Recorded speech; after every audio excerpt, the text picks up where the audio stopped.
Que le Seigneur soit béni, qu'il bénisse nos bien-aimés, les groupes d'adoration qui nous accompagnent. Shalom également chez vous qui vous nous suivez à partir de la ville de Kinshasa. Vous êtes en province, vous êtes à l'extérieur du pays, en Afrique, en Amérique, en Europe, en Asie.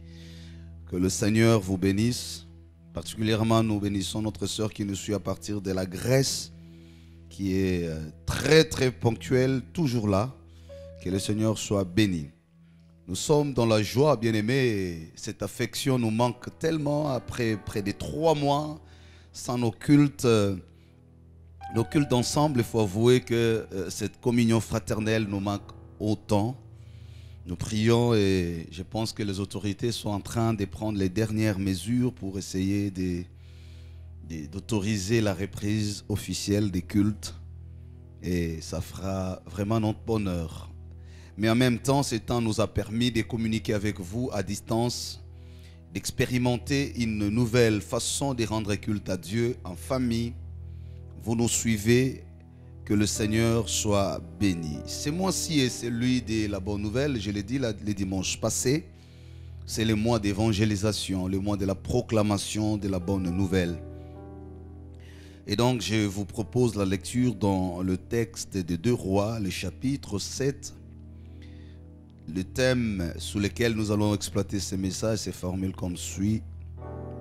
Ces temps-ci est pour nous une bonne nouvelle. Ces temps-ci est pour nous une bonne nouvelle. Le temps qui est celui des souffrances, d'inquiétude, des tourments, mais l'Esprit nous dit, ce même temps est pour nous une bonne nouvelle. Alléluia. Voici la lecture, je suis au chapitre 7, disais-je. Je vais lire à partir du verset 1er. C'est vrai que le texte est un peu long. J'aimerais bien lire toute la péricope pour être dans l'esprit même du contexte. Le verset 1er, Élisée dit, écoutez la parole de l'Éternel. Voici ce que dit l'Éternel. Demain, à la même heure, on pourra avoir 7 litres de fleurs de farine pour 1 pièce d'argent et 14 litres d'orge pour 1 pièce d'argent à la porte de Samarie. L'officier chargé de soutenir le roi répondit à l'homme de Dieu, citation, même si l'Éternel faisait des fenêtres au ciel, une pareille chose ne pourrait jamais se produire.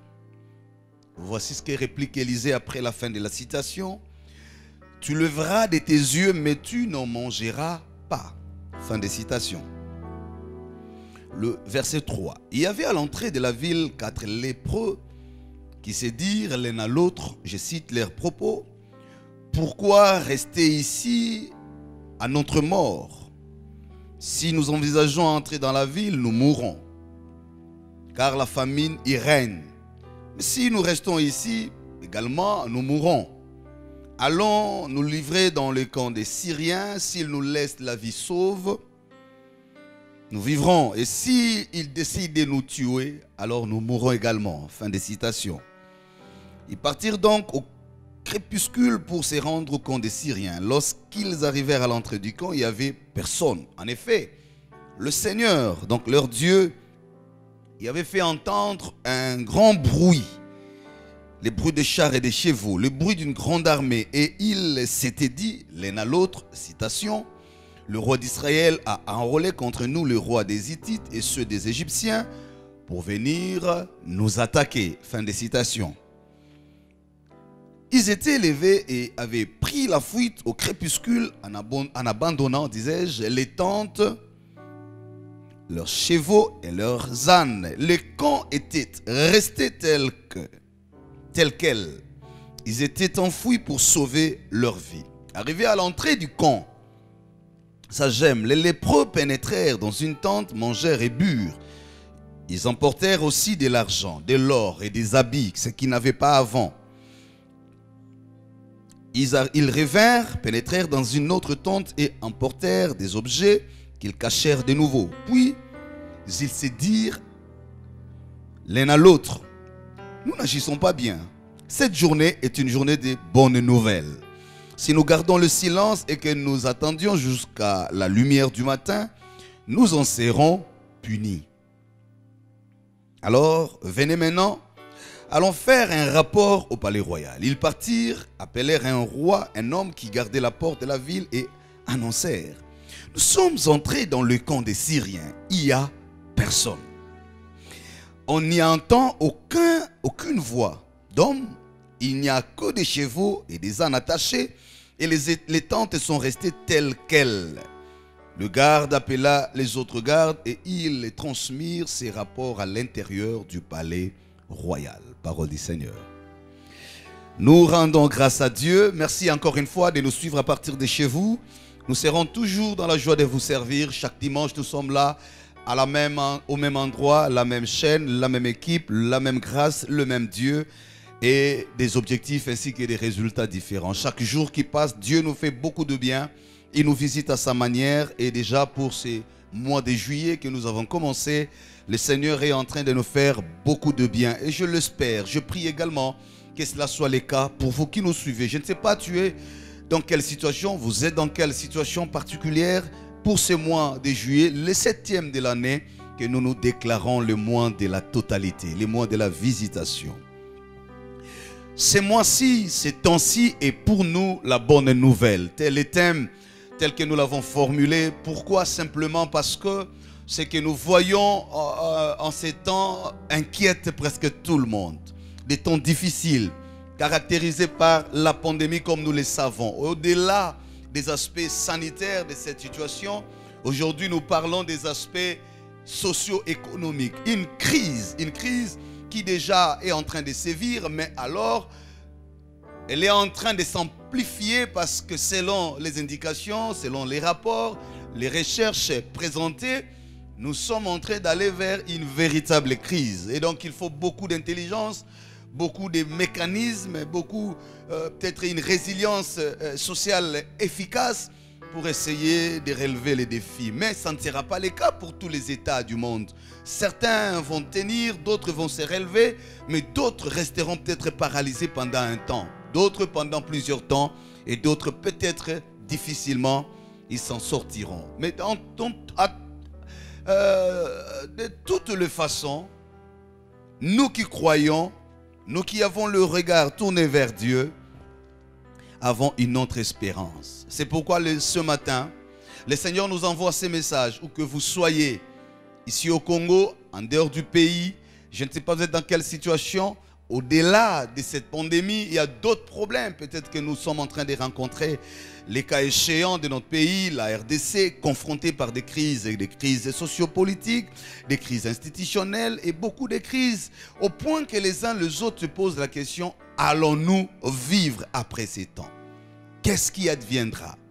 Est-ce une crise majeure? Est-ce la division du pays? Est-ce c'est la sécession? Est-ce beaucoup de questionnements, bien aimés, dans beaucoup de coins et recoins du pays où ceux qui sont intéressés à des questions politiques du pays s'interrogent. Ce qui fait notre joie, c'est d'affirmer ce que la Bible dit: rien n'est nouveau sous le soleil. Ce qui arrive aujourd'hui était déjà arrivé par le passé. Ce que nous vivons aujourd'hui avait déjà été vécu. Et ces choses ont été écrites dans les saints évangiles justement pour nous servir d'exemple, pour nous donner la voie des sorties, pour assurer notre foi, pour nous dire: quand vous verrez ces choses arriver, recourez à la vérité éternelle qui est la parole de Dieu. Ce qui nous a poussé aujourd'hui à lire ces chapitres dans ces livres de rois, où nous trouvons qu'Israël était presque dans la même situation que ce que nous vivons aujourd'hui. Dans la situation des sièges où Samarie est venue assiéger Israël, où la famine avait atteint son comble, au point que l'on s'est demandé si la vie était encore possible ou non. Alléluia. Vous savez, il arrive des moments dans l'histoire des hommes où des difficultés remplacent l'espérance, où la crainte remplace la joie, où la peur remplace la confiance. Il arrive des moments, que ce soit dans la vie en couple, que ce soit dans la vie en société, que ce soit dans une entreprise, il y a des temps où les signes d'espérance sont changés et remplacés par les signes d'inquiétude. Comme je l'ai dit tout de suite, ceux qui ont la foi en Jésus doivent avoir une autre façon de faire, une autre façon de regarder les choses, une autre façon d'aborder le problème, simplement parce qu'ils sont éclairés par le Saint-Esprit. Je m'en vais rapidement brosser les contextes. Dans cet état de siège, la Bible dit que la famine était déjà à son comble, au point même que on arrivait à manger les enfants. Quel niveau, quel degré. Mais la Bible dit, pendant ce moment, il y a 3 personnages qui vont nous attirer ici. Le premier personnage de ce texte, ce sont des Assyriens. Ceux qui dominent, ceux qui font la pression, ceux qui veulent imposer leur décision. La décision de voir le peuple souffrir. La décision de faire d'Israël des sous-hommes qui n'ont ni volonté, qui n'ont ni liberté. Voilà la première catégorie que je retiens dans ce texte. Dans la vie, il y aura toujours cette catégorie parmi nous. Ça peut être dans votre famille, quelqu'un sorcier de son état décide de mettre toute la famille en difficulté pour plaire à sa sorcellerie. Il y a des gens pareils qui sont là, qui ont mis toute leur expérience, toute leur intelligence au service du mal. Vous l'oserez dans les entreprises. Tu es là, tu travailles, quelqu'un pour rien, alors rien. Il ne t'aime pas, il ne t'accepte pas. Tu te poses des questions, qu'ai-je fait? Il n'y a pas de réponse claire, mais seulement il vous dira, je ne t'aime pas. Et au point de s'arranger pour nuire, pour bloquer. Vous aurez les mêmes situations, même en couple. Tu es en couple avec un mari, une femme, mais c'est l'un ou l'autre qui décide de nuire, d'empêcher tout ce qui est progression. Et vous les aurez même au niveau des États. Ils seront là, soit comme dirigeants, soit comme opposants, soit comme personnalités, qui décident seulement de nuire aux autres. Mais vous les avez aussi au niveau des rapports entre États. Un État voisin se décide délibérément de quitter chez lui avec son armée et de venir assiéger un autre État souverain. Alors souverain. Et quand j'essaie d'établir le lien entre les contextes de ces récits, est-ce que nous vivons aujourd'hui en République démocratique du Congo, notre pays, mère patrie, j'ai bien nette impression de croire que l'histoire de la Bible se répète. Dans un contexte où notre pays est victime des armées étrangères qui viennent assiéger volontairement. Beaucoup de pays voisins sont là au moment où nous parlons. Dans nos frontières, d'autres ont violé, ont dépassé nos frontières. Certains sont en train d'exploiter illicitement nos ressources naturelles. Il y a même des morts au moment où nous parlons. Nos soldats qui tombent sous le champ d'honneur parce qu'ils tiennent à défendre l'intégrité de notre patrie, de notre pays. Pas parce qu'on a cherché la guerre à qui que ce soit, mais parce qu'au temps des Syriens, c'était la même chose. Ils quittent chez eux pour envier simplement le pays des autres. Voilà ce que nous vivons aujourd'hui. Mais en même temps, nous avons aussi des situations telles que la famine est là. La gouvernance pose aussi beaucoup de difficultés, dues parfois à des incompréhensions, parfois aux guerres politiques, parfois au tiraillement. Mais en tout, je constate ce qui se passe dans la Bible, c'est le peuple qui en souffre. Il y a toujours une victime et un bourreau dans toutes les situations. Il y a ceux qui bénéficient de la situation et il y a ceux qui subissent la situation. Voilà ce que nous retenons en résumé de ces contextes. D'un côté, il y a ceux qui bénéficient de cette situation, qui en faisant souffrir le peuple d'Israël, s'étaient enrichis. Et la Bible est commentée, ils avaient des tentes, de l'or, ils avaient à manger. Ils pouvaient manger, pouvaient s'abriter, pouvaient s'enrichir et se rendre forts avec une forte et grande armée. Mais les autres étaient en train de souffrir au point que la famine a poussé les femmes à se partager les enfants à manger. Quel contraste! D'un côté, le plus riche, ceux qui bénéficient des crises, ceux qui bénéficient des temps, des perturbations. Mais de l'autre côté, le pauvre peuple qui, lui, est en train de subir ces temps-ci. Et c'est lui de la bonne nouvelle pour toi. Alléluia. Que faire, frères, sœurs, en ce moment-ci? Que fait l'Église? Que fait le chrétien? Comment devrions-nous nous comporter dans une pareille situation? J'ai dit c'est à toutes les échelles. J'ai commencé au niveau des rapports entre États pour montrer comment les États voisins viennent déranger la paix, la quiétude. Certains même sont en train d'élaborer dans leur stratégie la possibilité de balkaniser notre pays, de les séparer, de prendre morceau par morceau. Pendant ce temps, nous sommes là, faibles, incapables de nous défendre. Parfois, on essaie de se défendre, mais on n'arrive pas à la hauteur de cette adversité. Je quitte le niveau des États, je vais au niveau de l'État lui-même. Nous montrons aussi la difficulté que nous avons pour une meilleure gouvernance publique de notre République. Nous voyons la difficulté au niveau de l'État due aux conflits politiques, aux manœuvres, à la bataille des postes, des positionnements, des conquêtes de pouvoir ou des conservations de pouvoir. C'est encore une fois le peuple qui souffre. Et je descends au niveau des familles ou individuelles. Nous avons la même situation où certains sont victimes de mauvaise foi dans leurs entreprises. Des chefs, tu étais dans une affaire avec quelqu'un, ils décident de te duper. Et peut-être toi tu l'as vu au niveau de ton couple ou au niveau de tes fiançailles.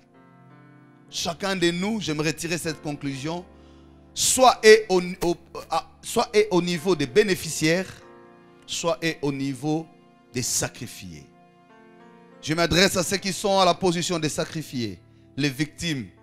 Je m'adresse à ceux-là qui sont sans force, sans défense, ceux-là qui sentent qu'ils sont au bout de leur souffle.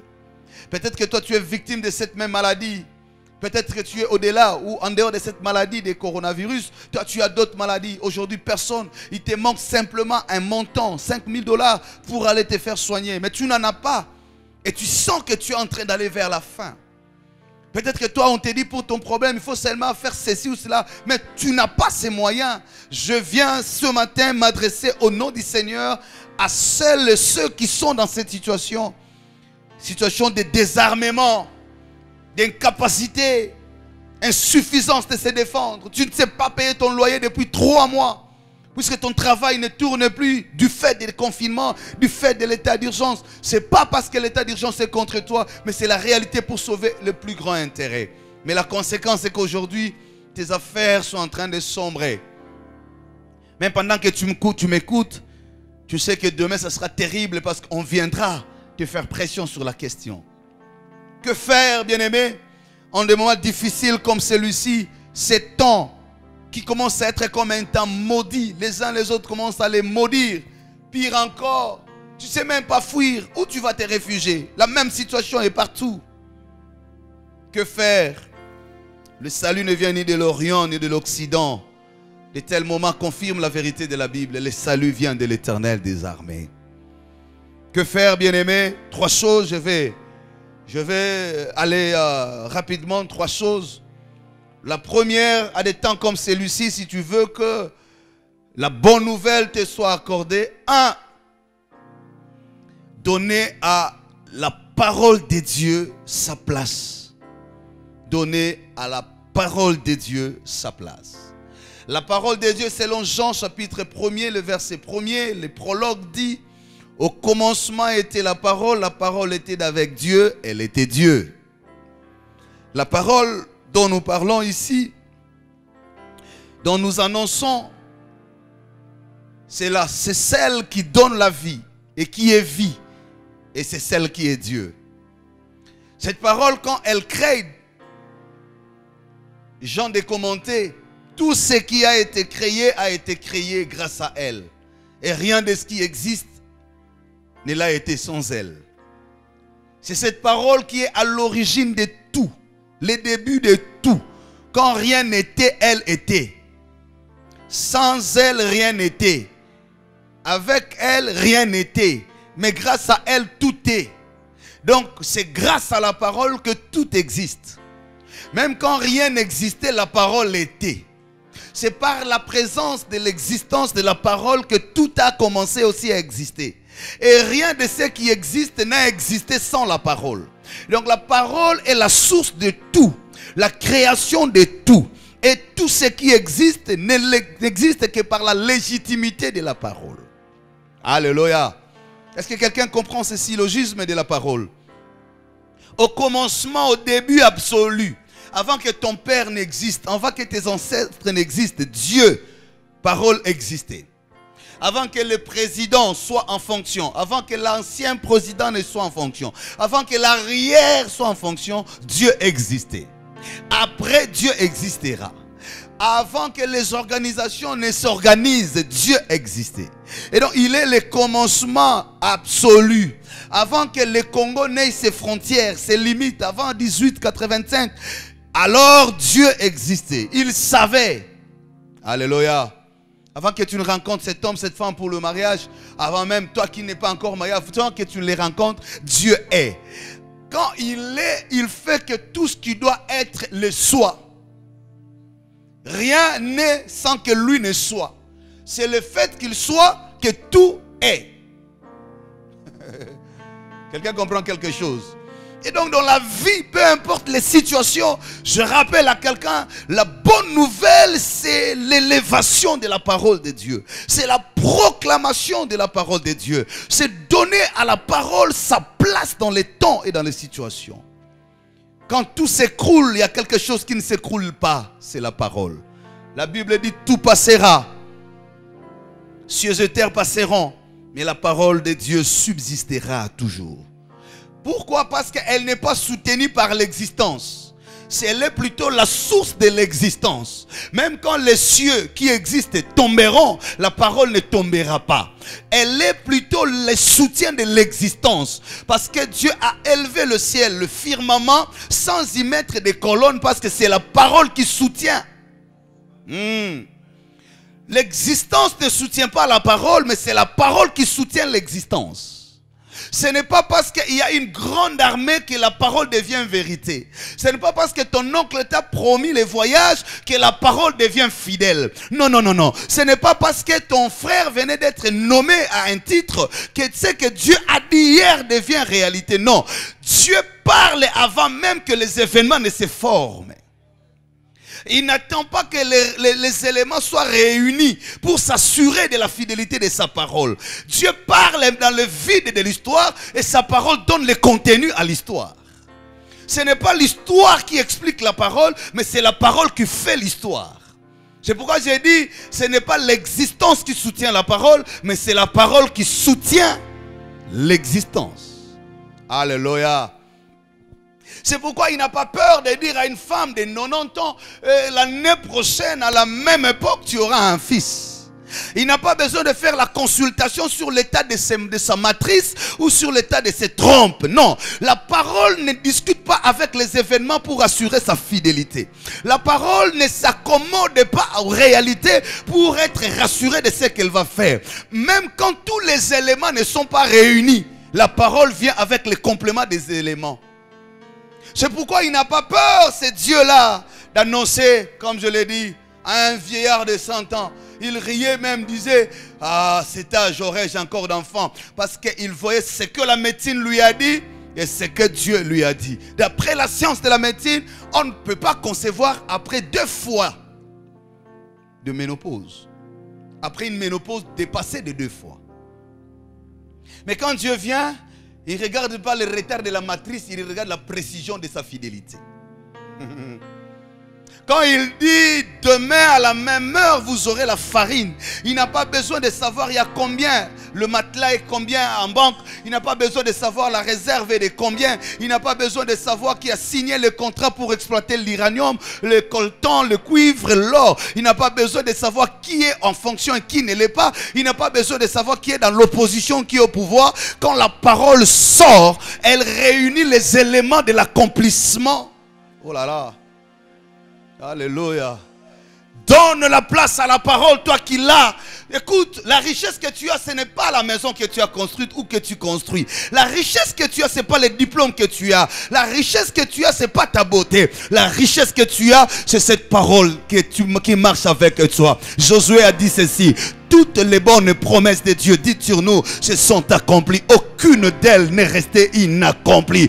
Ton père peut mourir, la parole reste là. On peut te vendre comme Josué. On peut te vendre comme Joseph. Tu te trouves en Égypte sans frère, sans soeur, sans papa, sans maman, avec la tunique enlevée. Tu es comme un colis. Mais quand tu as tes paroles, tes promesses en toi, les promesses créeront les opportunités nouvelles, même quand ton père ne t'accompagne pas. Arrête de faire le deuil de ton père qui est décédé. Arrête de continuer le deuil de ta mère qui est partie. Dieu l'a pris. Écoute-moi, si Dieu a permis quelque chose, c'est qu'il a pris de nouvelles dispositions.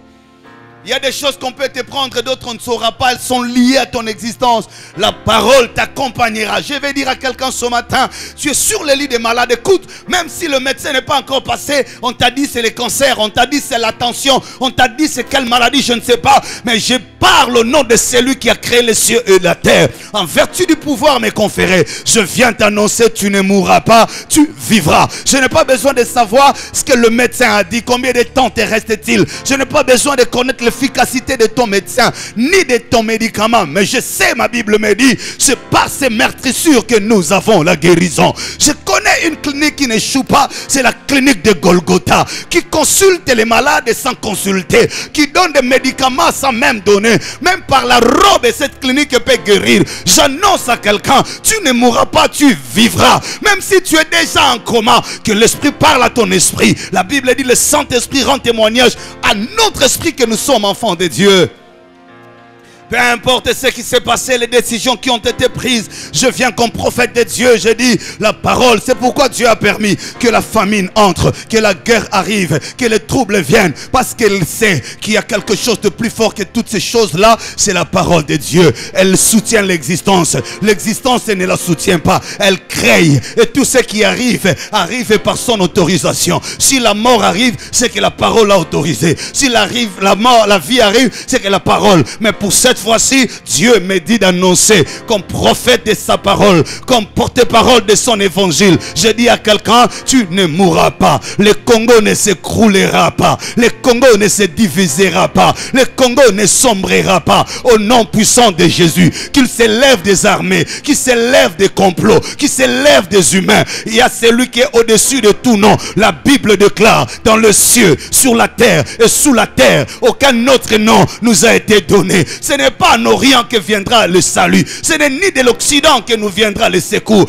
Mais celui qui est assis sur le trône a dit, je ne vous laisserai pas et ne vous abandonnerai pas. Vous êtes un peuple acquis. Vous êtes une nation sainte. Vous êtes un sacerdoce royal. Anime-toi, frère, sœur. Réveille-toi de ton sommeil. Même quand tu te sens bousculé, il y a celui qui ne tremble pas. Il ne dort pas. Il ne sommeille jamais. Il s'appelle Jésus-Christ de Nazareth. La Bible m'a rassuré qu'il est assis à la droite du Père en train d'intercéder pour toi. Quand tu es seul, alors seul, lui est là avec toi. Quand tu es seul, alors sur le lit d'hôpital, lui est avec toi. Je rassure ce matin que les yeux de l'Éternel sont fixés sur les justes. Les uns s'appuieront sur leurs chars, les autres prendront secours sur leurs chevaux. Mais ceux de l'Éternel agiront avec fermeté. Ceux de l'Éternel auront le regard. David a dit, quand j'aurai mon regard tourné vers l'Éternel, mon visage ne sera jamais couvert de honte et le regard rayonnera de joie.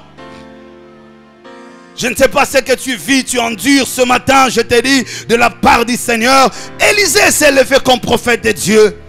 Il dit, demain à la même heure, alléluia, vous mangerez de la farine à un prix réduit. Je prie qu'il y ait des Élysées dans ce pays. Des hommes de Dieu ne doivent pas être distraits. On ne doit pas avoir le langage de tout le monde. On peut regarder les choses comme tout le monde, mais nous ne devons pas les voir comme tout le monde. On peut entendre comme tout le monde, mais nous ne devons pas comprendre comme tout le monde. Nous pouvons parler comme tout le monde, mais nous ne devons pas déclarer comme tout le monde. Je dis à quelqu'un, tu es serviteur de Dieu, servante de Dieu, tu es pasteur, apôtre, évangéliste, je ne connais pas ton rang. Il est temps que le Congo sache que le destin de cette nation repose sur les promesses de Dieu. Ce n'est pas par un gouvernement, ce n'est pas par un régime politique, ce n'est pas par des alliances ou des coalitions. Le destin de cette nation repose sur les promesses de Dieu. Il y a des gens qui passent leur temps en brousse, moi je les connais, en train de prier pour ce pays. Je vois des gens à des montagnes qui se retirent. Certains ont fait même des maisons là-bas pour chercher la face de Dieu. Ah, que le Dieu d'Israël qui a dit à Moïse, j'ai entendu le cri de mon peuple, que ce même Dieu de la Bible descende aussi pour le cas de ce pays, pour le cas de ta famille, pour le cas de ta santé. Il n'a pas d'oreille fermée pour ne pas t'écouter. Il écoute. Il écoute. Il écoute, j'annonce cette parole prophétique. J'ai dit à quelqu'un qu'il s'élève d'Élysée. Tu es l'Élysée de ces temps. Tu es l'Élysée de ta famille. Tu es l'Élysée du Congo. Arrête de pleurer comme tout le monde. Les lépreux peuvent pleurer. C'est vrai, ils n'ont pas la parole. Le peuple peut pleurer. C'est vrai, ils n'ont pas la parole. Toi, tu es chrétien. Tu écoutes cette parole. Ce ne sont pas des discours. Ce ne sont pas des informations. Ce ne sont pas des arrangements particuliers. C'est cette parole qui crée tout. La Bible déclare, la parole est lumière et vérité. Quand tu as cette parole, tu ne marcheras plus dans le noir, tu ne marcheras plus dans l'inquiétude, tu auras la vérité. Que Dieu te donne cette grâce. Il a dit, je répands de mon esprit sur toute chair. Joël chapitre 2 verset 1er. Oui, les jeunes gens prophétiseront. Tu as l'esprit de Dieu, tu as la parole de Dieu. Lève-toi comme Élisée, regarde la stérilité et parle à la stérilité. Bien aimé, si l'eau a écouté, la tempête a écouté, c'est que le problème écoute aussi, c'est que le défi écoute aussi. La Bible nous montre comment Jésus, en regardant la tempête, a dit, tempête, arrête-toi. Pourquoi tu laisses la stérilité prendre place dans ta destinée? Rappelle à la stérilité, écoute, tu n'es pas invité dans ma destinée. Tu n'es pas la compagne de ma destinée. Parle à cette maladie, parle à ces événements. Lève-toi comme prophète, donne la place à la parole. Que l'Église retrouve son rôle dans cette nation. Notre rôle comme Église, c'est celui de la proclamation de la parole. Le rôle de lever la parole. Le pouvoir de la parole.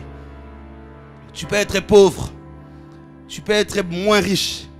Tu peux ne pas avoir beaucoup étudié.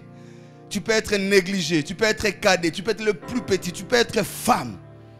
Ce que tu as de richesse et d'autorité, c'est la parole. Pas la parole de ton père, mais la parole de Dieu. L'assurance de ses promesses. Oui, qu'une nation ait des prophètes, elle ne sera jamais à genoux. Qu'une nation ait des prophètes, elle ne sombrera pas. La richesse de ce pays, j'ai toujours dit, ce n'est pas encore le cuivre, ce n'est pas l'or et les diamants. Avant que nous prenions conscience de l'or et des diamants, nous avons pris conscience de la présence de Dieu dans cette nation. La richesse de cette nation, c'est Dieu qui a établi son trône ici. Il faut que l'on comprenne ces choses. Tout ce qui se passe dans l'histoire de ce pays est sous l'autorité d'un Dieu, le Dieu véritable. Alléluia. La deuxième des choses, quand nous aurons des prophètes, comme toi, des hommes et des femmes capables de parler, il nous faut maintenant avoir des lépreux. Des lépreux. Les lépreux, je les prends comme ceux-là qui sont déterminés. La Bible dit qu'ils étaient à l'entrée de la ville. C'est leur situation qui les a mis à cette position. Ils étaient à l'entrée de la ville parce que comme lépreux, la maladie était contagieuse. Ils ne pouvaient pas rester au milieu de la ville. Ils étaient isolés à la frontière. Ils étaient abandonnés. Et c'est cet état-là. Écoute-moi ce que je vais te dire. Chaque état dans lequel tu te trouves dans la volonté de Dieu est un point de départ du schéma prophétique de Dieu. Je le répète. Chaque état dans lequel tu te trouves dans la volonté de Dieu est un point de départ du schéma prophétique de Dieu pour ta vie.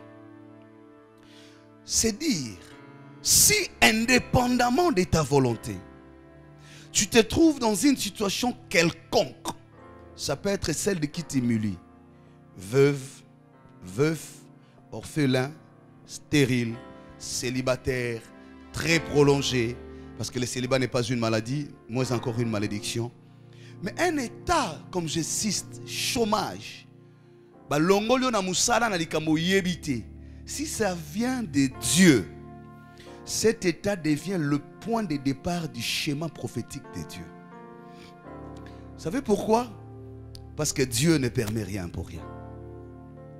Le schéma prophétique de Dieu ne suit pas les formules ordinaires.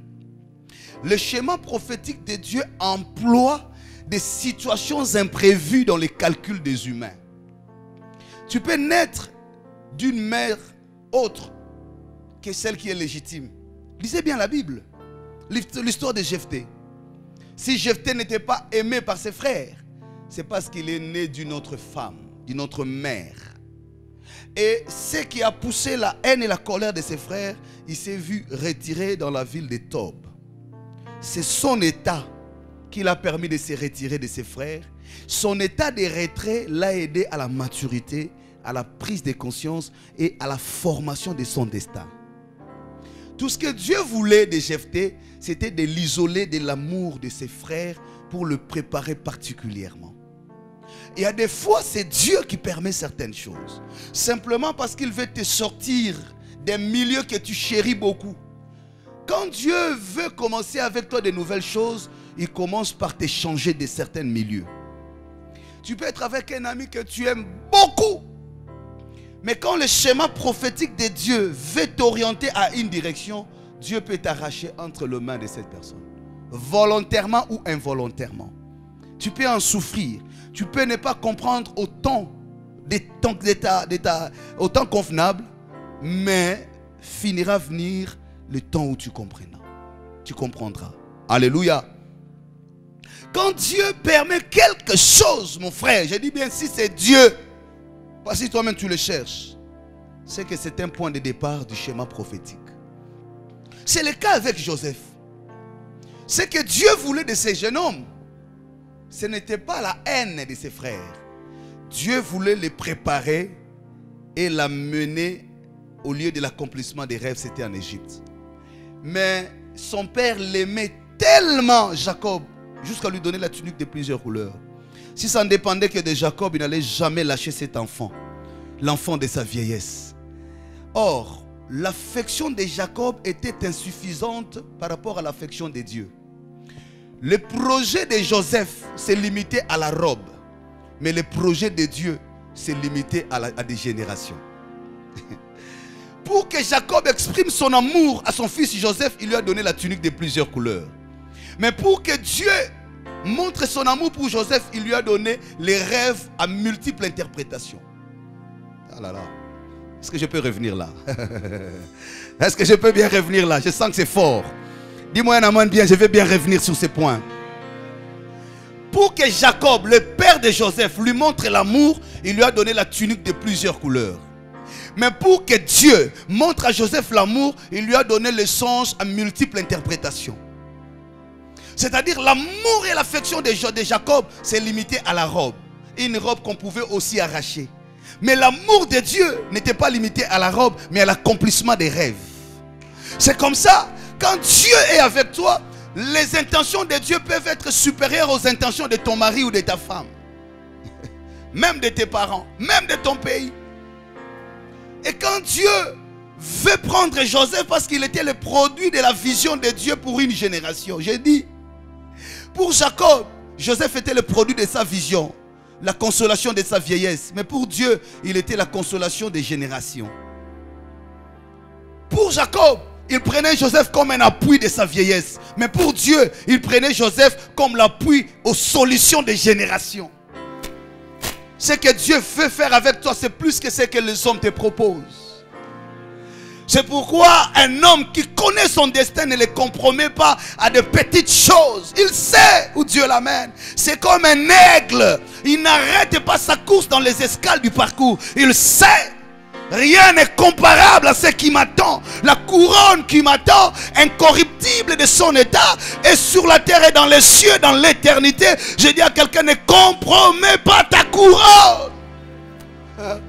Rien de ce qu'un fiancé, une fiancée peut te promettre sera égal à ce que le destin que Dieu a fixé avec toi t'attend. Alléluia. Il y a des choses que tu peux laisser tomber, mais il y a d'autres qui doivent t'accompagner jusqu'à ton destin.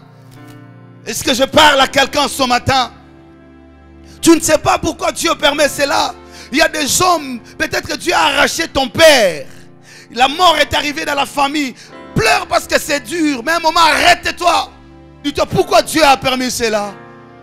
L'affection de ton père allait t'aider à être immature éternellement. Et des moments où Dieu veut te former, parce que tu seras la colonne sous l'ombre de laquelle beaucoup seront là pour s'abriter.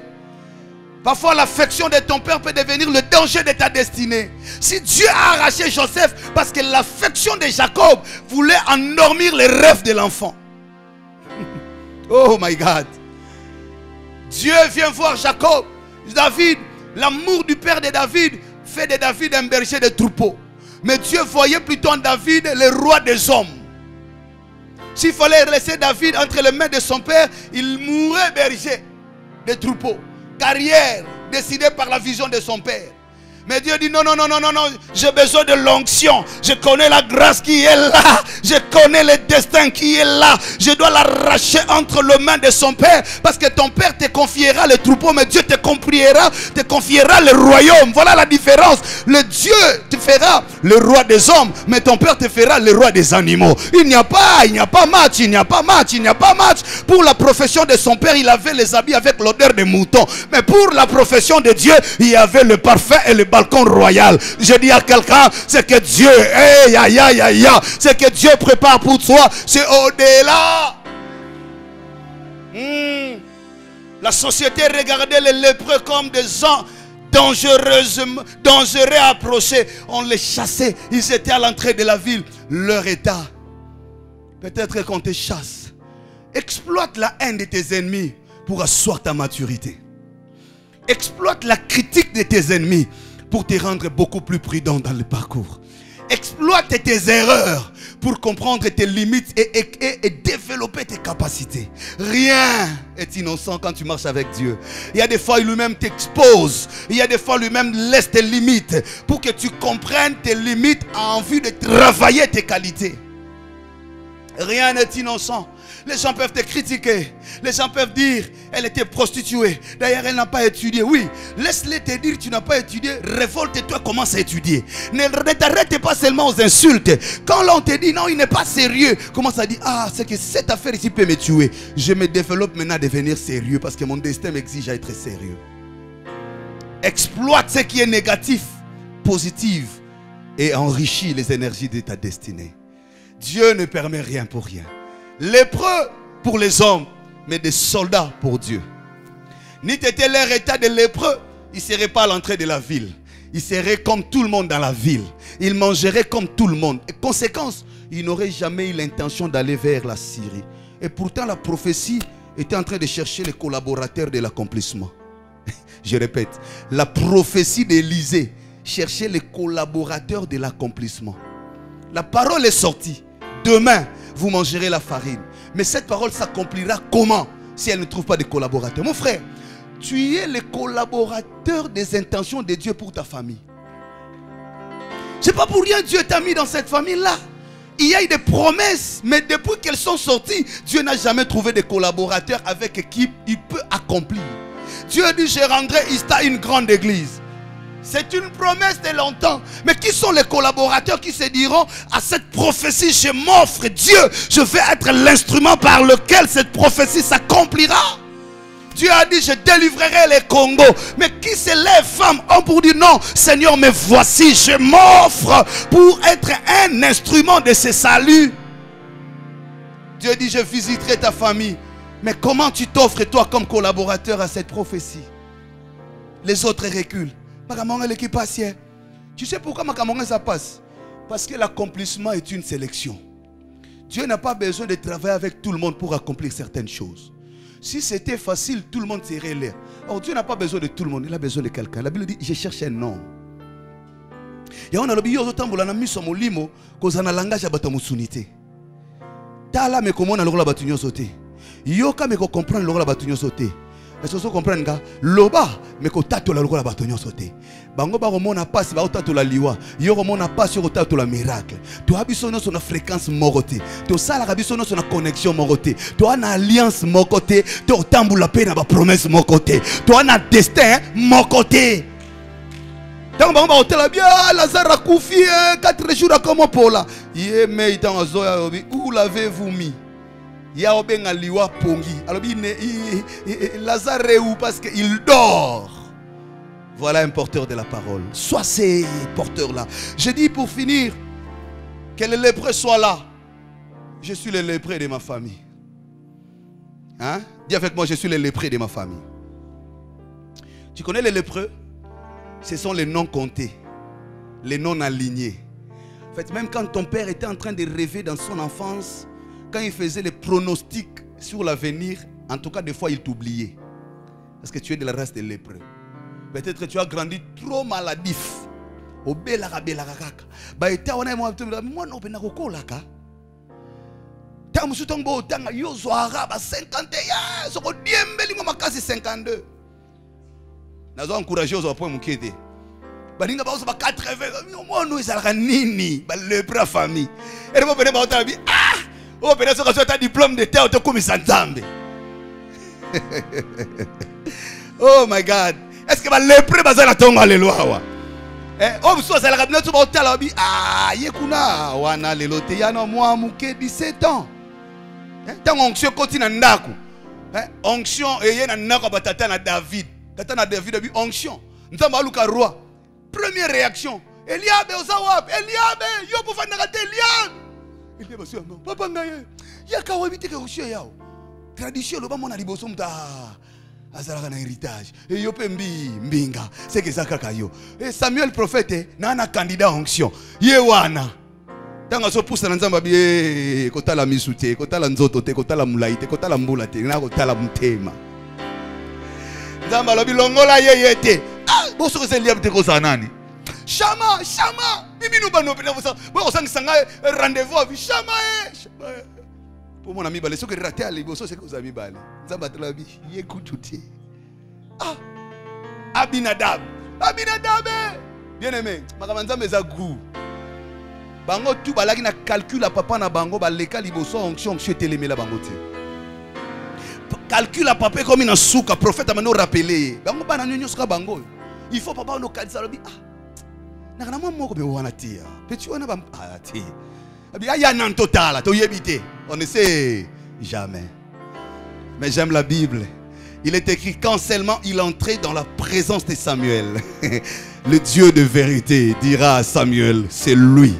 Oh, je proclame que Dieu déclare cette parole dans ta vie. Le dernier de la famille, le moins intelligent, le maladif. Les gens disaient à Okufa Lobi, Batala Kayo Babi Yete, Ekuta Yebio Lobate, Ekuta na Santa Malamte, Ekutu Yabela Rabela Kaka, Ekutu Papa Linga Kayete, Menalobi Yo, on a rasa ba lépreux, Likambango Zande ya Yo. Alléluia. Alléluia. Il y a télé mananga pour notre cabine na rendez-vous dimanche prochain. Alléluia. Je crois qu'on va continuer dimanche prochain. Je vais continuer à partir d'ici le mystère des lépreux. Déjà, ngayo na nga lépreux, yo a lépreux. Parce que dimanche prochain tu as un mystère à lépreux. Tu as la veuve sa malédiction te yaya et puis sa opposition ba lépreux. C'est à partir de là que le plan prophétique va s'accomplir. Et tika yo orphelin, wana yo lépreux, vanda ya ya oyebite. Et sunga yo kola, et sunga yo lenda, o comprendre vie. Taba misuba c'est la poto na maboka ba misusu yo kembisi esprit olobi ah yango na tango tala maladi yo ya et pesa ba mpiaka c'est vrai et o lelisa ba tout c'est vrai mais matanga kaka te et o fungula pe ba porte. Ah, ils font la paix ma porte. Il y a un mutu mulimo mutu onction en termes de fréquence à batunyon sauté. Boko za boza 10 dans famille, 8 dans famille yaya. Bolati la man nenge mokote, bo ape na étoile nenge mokote. Yo anon lépreux. Moi non ta maman yemoko so ape ça ba pronostic atala rayo sota rayo. Babosa na runa kombo na yo. Nani yo za wapi? Oh mon autre mosia makila na Bible baboya otanga kombo ne soka zaka mamichwe soka zalaka Irene Bible boya otanga kombo na babenga mosia makila parce que identité na ye et la situation na ye ba lépreux bato bakota na histoire par la fenêtre bakota na histoire par la porte de sortie Fungola bakanga bakenda nango. Mais bakute na katikata ndako au siège na réunion. Babi mais ya koti ya ndeni. Na fungole li époque. Ah dans le bango bien dimanche prochain. Mystère ba lépreux. Hein? Pas nos lépreux vanda yaya. Nzamba fidèle. Il permet rien pour rien. Même ce qui te brise te construit. Ce qui t'humilie te forme. Là où tu es abandonné, c'est là que Dieu veut montrer son soutien. Le Congo, je finis ce message pour te dire, tu n'es pas une nation abandonnée. Tu es une nation bénie. Ta délivrance viendra de l'Éternel. Et il y a des lépreux que les gens ne voient pas. Tout le monde regarde ce qui est visible. Mais je dis, il y a des lépreux sur qui on ne compte pas. Et c'est grâce à eux. Je vous le dirai le dimanche prochain. Nous allons prier. Lève-toi de là où tu es, s'il te plaît. J'aimerais prier avec toi pendant ces quelques 5 minutes qui nous restent pour finir les cultes. Lépreux, tu as été privé de l'affection de ton père depuis ton enfance. Et Dieu t'a comblé de son affection. Je ne connais pas dans quoi tu passes, dans quoi tu es. Mais je te rassure que Dieu ne permet rien pour rien. Dis à Dieu merci pour ta parole. 3 choses. La première des choses, il y aura toujours des Syriens. Ceux-là qui chercheront à te faire pleurer, ils seront là. Ne l'oublie jamais. Les bourreaux, les contradicteurs, même quand tu fais bien, ils entendront toujours mal. Deuxièmement, il faut qu'il y ait d'Élysée. Donner à la parole sa place. La place du pouvoir. Troisièmement, il faut qu'il y ait des lépreux. Des gens, des femmes, des hommes, des non-alignés, des non-comptés, dont leur événement les place à la position prophétique de Dieu. Prie. Prie. Que Dieu te soit fidèle. Prie. Nous sommes à la fin. Oh my God. Merci Jésus.